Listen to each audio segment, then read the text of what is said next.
Class 9-এর chapter 1 শুরু করছি অঙ্কের। তার আগে কি কয়েকটা জিনিস আছে সেগুলো বুঝে নিতে হবে, যেগুলো দরকারি। যেমন 1 নম্বর হচ্ছে স্বাভাবিক সংখ্যা।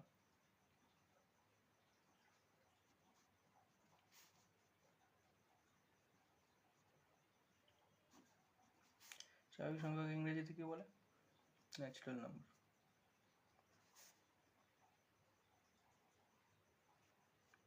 ঠিক আছে, স্বাভাবিক সংখ্যাকে বলে ন্যাচারাল নাম্বার। তাহলে স্বাভাবিক সংখ্যা কোনগুলোকে বলে? যেগুলো 1, 2, 3, 4, 5, 6 এরকম করতে করতে 10, 100, ঠিক আছে, 100-এর পরে 1000, 1 কোটি, যত খুশি যেতে পারে। তাহলে যতদূর পর্যন্ত যেতে পারে। শেষে কি মানে এটাকে ধরা হয় এন পর্যন্ত যাবে মনে করা হয়, যেহেতু স্বাভাবিক সংখ্যার শুরু কি দিয়ে হচ্ছে? এন দিয়ে। ন্যাচারাল নাম্বারের প্রথম ইনিশিয়ালটা নিয়ে নিলাম, নিয়ে এন, তাই তো? তাহলে মনে করা হয় যে ন্যাচারাল নাম্বার যাবে কত পর্যন্ত? এন পর্যন্ত। ঠিক আছে, তাহলে স্বাভাবিক সংখ্যা কি কি? 1, 2, 3, 4, 5, 6, 7, 8, 10, 1000, 1000, 10,000, 1 কোটি, 1 লাখ, যত খুশি হতে পারে। তারপরে স্বাভাবিক সংখ্যার পরে 2 নম্বরে কি আসে? 2 নম্বরে আসে অখণ্ড সংখ্যা।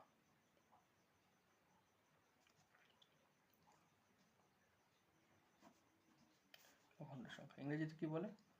Whole number.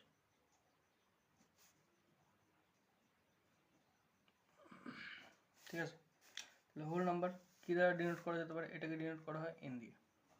ঠিক আছে, মানে এটাকে এন দ্বারা প্রকাশ করা হয় বা বোঝানো হয়। আর অখণ্ড সংখ্যা বা হোল নাম্বারকে কি দ্বারা ডিনোট করা হয়? ডাব্লু দিয়ে। যেহেতু দেখো এটা প্রথমে আছে ডাব্লু, এটা প্রথমে ছিল এন, এটা প্রথমে আছে ডাব্লু, তাহলে এটাকে এন দিয়ে ডিনোট করা হলে এটাকে ডাব্লু দিয়ে ডিনোট করা হবে। অখণ্ড সংখ্যা কোনগুলো?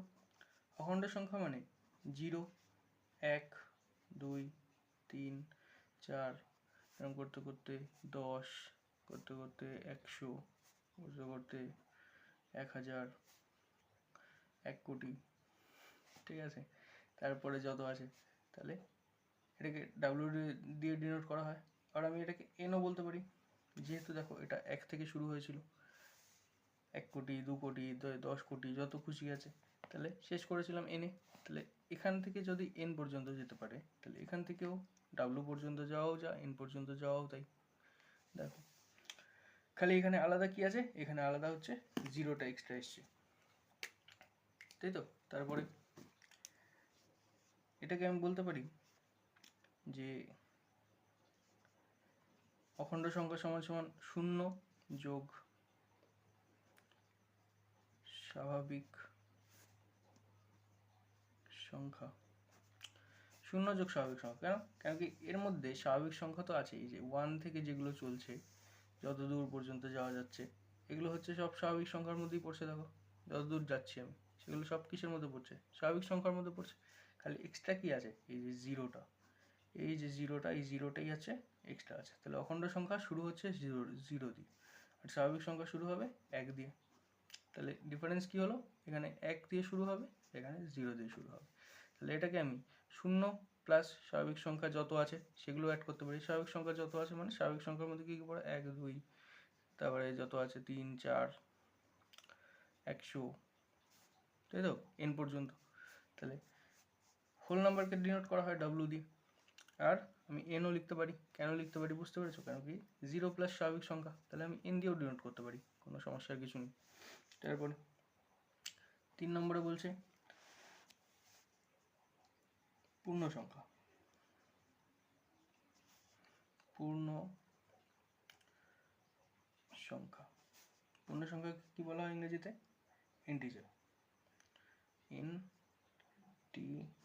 ইন্টিজার, ঠিক আছে। তাহলে এটাকে ডিনোট করা হয় আই দিয়ে না, এটাকে ডিনোট করা হয় জেড দিয়ে, ইংরেজির বড় জেড, ঠিক আছে। এবার পূর্ণ সংখ্যা কোনগুলো? পূর্ণ সংখ্যার মধ্যে আসবে ধরো -1, -2, -3, -4, যত খুশি যাওয়া যায়। এখানে 0, 1, 2, 3, 4, যত খুশি যাওয়া যায়, ঠিক আছে। তাহলে এদিকে আমরা ধরে নিলাম ডাব্লু পর্যন্ত গেছিলাম বা এন পর্যন্ত গেছিলাম, পূর্ণ সংখ্যা কত দূর যেতে পারে? জেড পর্যন্ত। তাহলে তিনটেই হতে পারে। ডান দিকের কথা বলছি, যখন 1 থেকে এদিকে এগাচ্ছি বা 0 থেকে এদিকে এগাচ্ছি, ঠিক আছে? কিন্তু যখন 0 থেকে 0 তো আসবে না, এক্সট্রাটা কি আসলো? এই যে এদিক থেকে, মাইনাস থেকে। তাহলে এইদিকে যখন এক্সট্রা যাচ্ছি তখন জেড পর্যন্ত ডিনোট করা যেত, মানে জেড পর্যন্ত যাওয়া যেতে পারে। 4 এসছে মানে কত? -100 আসবে, -1000 আসবে, -1111 আসবে, এরকম করতে করতে যত দূর যাওয়া যায়, -1 কোটি, ঠিক আছে? এবার তাহলে পূর্ণ সংখ্যা কি আমি বলতে পারি যে পূর্ণ সংখ্যা ইজ ইকুয়াল টু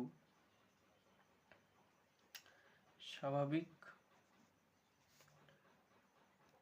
সংখ্যা যোগ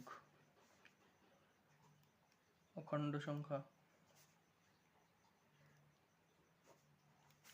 যোগ -1 -2 -3 এরকম করতে করতে যত আছে মাইনাসের গুলো, তাই তো? তাহলে স্বাভাবিক সংখ্যার মধ্যে কি কি পড়ে যায়? 1 2 3 4 করে করে যত আছে। অখণ্ড সংখ্যার মধ্যে এক্সট্রা কি চলে আসে? 0, তাই তো? আর এগুলো চলে আসলো, বাকিগুলো এক্সট্রা। তাহলে স্বাভাবিক সংখ্যার মধ্যে শুরু হচ্ছে 1 থেকে, অখণ্ড সংখ্যা শুরু হবে 0 থেকে, আর পূর্ণ সংখ্যা শুরু হবে মাইনাস থেকে, -1 -2 -3, এই যে -1 -2 -3 আমি ইচ্ছা করে এরমভাবে লিখেছি কারণ কি পরে স্কেলটা বোঝাতে হবে। তাহলে -1 -2 -3 -4 এরকম করতে করতে কত দূর পর্যন্ত যেতে পারে? জেড পর্যন্ত। কিন্তু এদিকে কি ডাব্লু লিখবো? ডাব্লু মানে কি? ডাব্লু মানে হচ্ছে হোল নাম্বার। এবার হোল নাম্বারের মধ্যে শুরু হচ্ছিল 0 থেকে, মানে অখণ্ড সংখ্যা শুরু হচ্ছিল 0 থেকে। মাইনাসে কি গেছিল? অখণ্ড সংখ্যা না। তাহলে এখানে আমি ডাব্লু কি লিখতে পারবো না, কেন কি এদিকে আমার মাইনাস আছে আর প্লাসগুলো আছে এইদিকে, তাই জন্য দেখো এইদিকে লিখেছিলাম, শুধু বোঝার জন্য। আর এনটা কেন এসেছিল? কেন কি এই যে 1 2 3 4 5 6 7 8 9 10 11 12 এরকম করে 100 1000 1 কোটি এগুলো সব কিছুর মধ্যে পড়ে যাবে? স্বাভাবিক সংখ্যার মধ্যে। তাহলে স্বাভাবিক সংখ্যার মধ্যে যখন পড়ে যাবে, স্বাভাবিক সংখ্যার মধ্যে পড়ে গেলে এন দিয়ে আমি ডিনোট করতেই পারি। তাহলে এই দিকেরটা তো করতে পারছি, কিন্তু এই দিকেরটা কি পারবো? পারবো না। কেন কি স্বাভাবিক সংখ্যার মধ্যে কখনোই মাইনাস ছিল না, ঠিক আছে? এটুকু বুঝতে অসুবিধা নেই। তারপরে আচ্ছা, স্কেলগুলো দেখে নাও। তার আগে একটু বুঝে নাও যে তাহলে পূর্ণ সংখ্যাকে দুভাগে ভাগ করা হয়। পূর্ণ সংখ্যা বা ইন্টিজার, ইন্টিজার, তাই তো? পূর্ণ সংখ্যাকে দুভাগে ভাগ করা হয়। একটা হচ্ছে আমি ভাগ করতে পারি ধনাত্মক, তাই তো? আরেকটা হচ্ছে ঋণাত্মক। ধনাত্মকটাকে কি বলতে পারি? ধনাত্মক পূর্ণ সংখ্যা,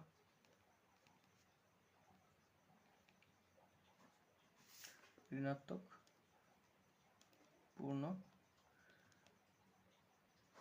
সংখ্যা। ধনাত্মকটাকে বলতে পারি পজিটিভ ইন্টিজার, ঋণাত্মকটাকে বলতে পারি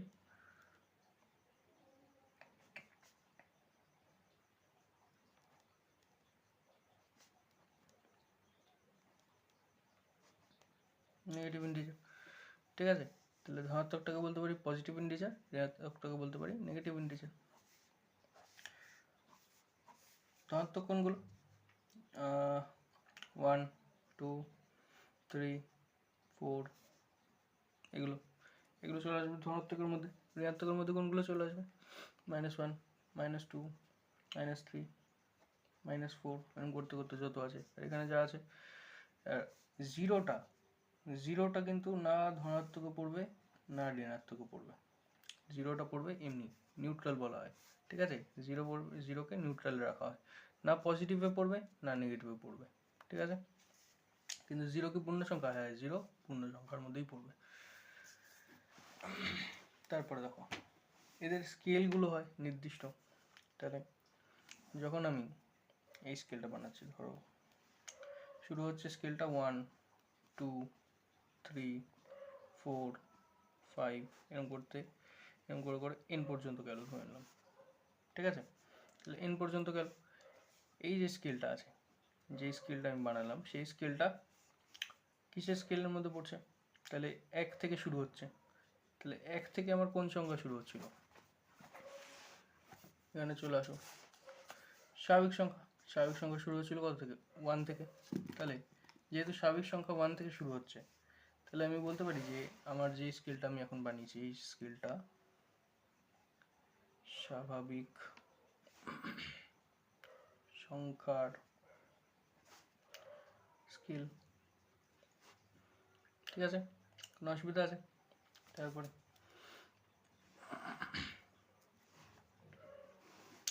এবার যদি আমি একটা স্কেল বানাই যেটা 0 থেকে শুরু হচ্ছে, 1 2 3 4 5 6 এরকম করতে করতে ধরে নিলাম n পর্যন্ত গেছে বা ডাব্লু পর্যন্ত গেছে, তাহলে এটা কিসের হবে? এটা কিসের স্কেল বলবো? এটাকে বলা যেতে পারে অখণ্ড সংখ্যার স্কেল।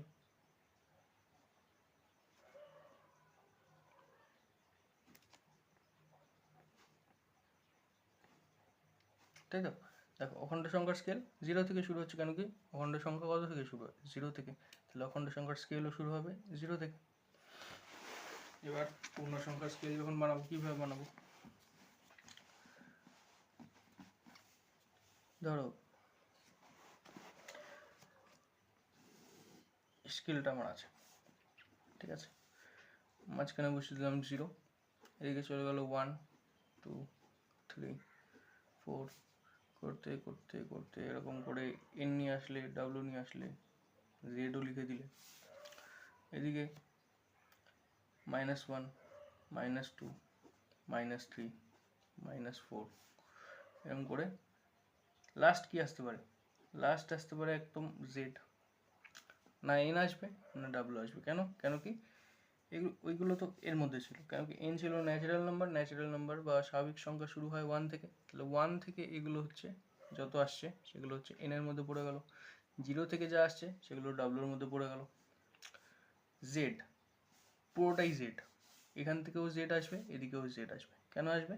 বড় হরফে জেড হবে। জেড পুরোটা কেন আসবে? কেন কি মাইনাসটাও পূর্ণ সংখ্যার মধ্যেই পড়ে, 0টাও পূর্ণ সংখ্যার মধ্যেই পড়ে, পজিটিভটাও পূর্ণ সংখ্যার মধ্যেই পড়ে। দেখো এই সাইডে যেগুলো আছে সেগুলো পজিটিভ, এদিকের যেগুলো আছে সেগুলো নেগেটিভ, তাই তো? তাহলে এদিকেরগুলো পজিটিভ, এদিকেরগুলো নেগেটিভ। এবার পুরোটা পজিটিভ আর নেগেটিভ আর 0 একসাথে কখন আসে? পূর্ণ সংখ্যার মধ্যে। তাহলে এটা কিসের স্কেল হলো? পূর্ণ সংখ্যার স্কেল। বোঝা গেল? কোনো অসুবিধা আছে? তারপরে পূর্ণ সংখ্যার স্কেলের পরে আরেকটা হয় যেটাকে আমরা বলি মূলদ সংখ্যা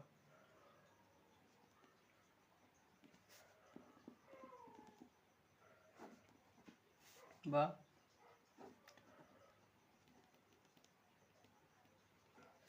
রেশনাল নাম্বার। ঠিক আছে, তাহলে রেশনাল নাম্বার।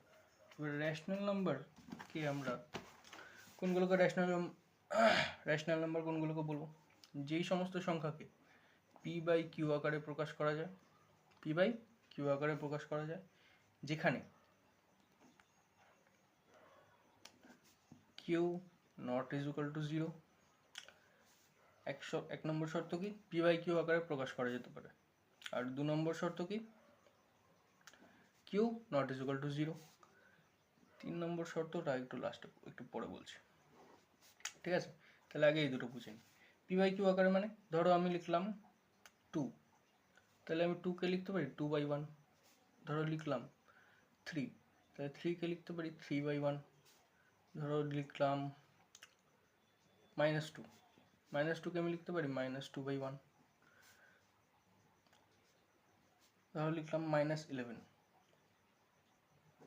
ঠিক আছে? তাহলে -11কে আমি -11/1 লিখতে পারি, কোনো সমস্যার কিছু নেই। এবার কেন লিখতে পারি? কেন কি দেখো 2/1 আছে, মানে 1 দিয়ে কোনো কিছুকে ভাগ করতে গেলে আবার সেই সংখ্যাটাই আবার চলে আসে। 1 দিয়ে যখন ভাগ করব আবার 3টা ছিল 3ই চলে আসবে, -2ই চলে আসবে, এখানে -11ই চলে আসবে। 1 দিয়ে ভাগ করছি তো, নিচে 1 থাকুক না থাকুক একই ব্যাপার, ছোট থেকে শিখে আসছি। যেমন 5/1, 5/1 is equal to 5, 5/1 is equal to 5। 5কেও 5/1 লিখতে পারি একইভাবে। এবার এখানে 5টা কি, এখানে 5টা হচ্ছে আমার পি, ঠিক আছে, আর 1টা কি, 1টা হচ্ছে আমার কিউ। দেখো Q not is equal to 0 বলেছিল, তার মানে 0 থেকে 0 হতে পারবে না, 0 থেকে বেশি হতে হবে। এখানে কত নিয়েছি আমি 1, 1 0 থেকে বড়, 1 ইজ গ্রেটার দেন 0, তাই তো, তাই তো জানি। তাহলে 0 থেকে 1 হচ্ছে বড়, তাহলে 5/1 লিখতে পারি। 0 না নিলেই হলো, শুধু 0 নেওয়া যাবে না, নিচে কিউ এর জায়গায় 0 নেওয়া যাবে না। তাহলে 5/1 এর এখানে 1টা কি 0 থেকে বড়, মানে 0 তো নিইনি, 0 থেকে বড় নিয়েছি, তাহলে এখানে কিউ স্যাটিসফাই করছে, মানে আমার প্রথম শর্ত স্যাটিসফাই করছে যে p/q, যেখানে p যা খুশি হোক, কিউ 0 থেকে 0 হবে না, শুধু 0 থেকে বড় হবে, ঠিক আছে। তাহলে Q not is equal to 0, second শর্তও স্যাটিসফাই করছে আমার, যে Q not is equal to 0। এটার ক্ষেত্রেও তাই, এটা কি ছিল আমার পি আর এটা কি ছিল কিউ, তাই তো। এটার ক্ষেত্রে এটা ছিল পি, এটা ছিল কিউ, এখানে এটা ছিল পি আর এটা ছিল কিউ। এবার চলে আসে কোশ্চেন 0, তাহলে 0/1 কে আমি লিখতে পারি, হ্যাঁ লিখতে পারি। 0 ইজ ইকুয়াল টু 0/1, কেন 0/anything ইজ ইকুয়াল টু 0, তাহলে 0ই তো চলে আসছে, তাহলে আমার লিখতে সমস্যা কোথায়। 0/30 লেখো, 0/100 লেখো, 0/1 কোটি লেখো, কি আসবে, অ্যান্সার আসবে 0। তাহলে আমার 0 যা খুশি লিখি, 0/anything ইজ ইকুয়াল টু 0।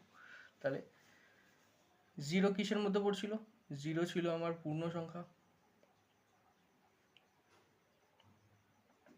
আর অখণ্ড সংখ্যা।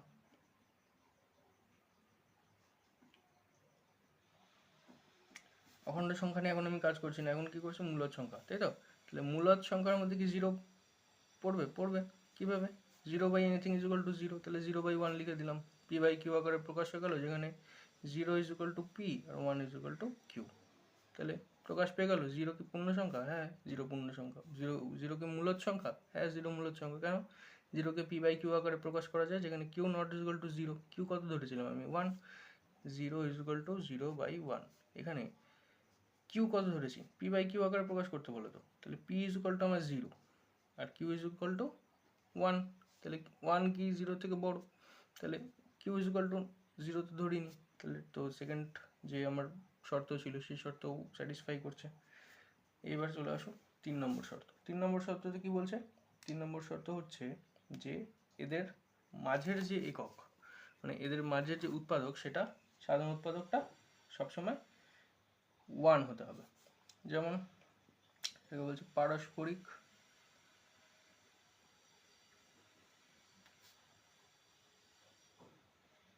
মৌলিক সংখ্যা হতে হবে,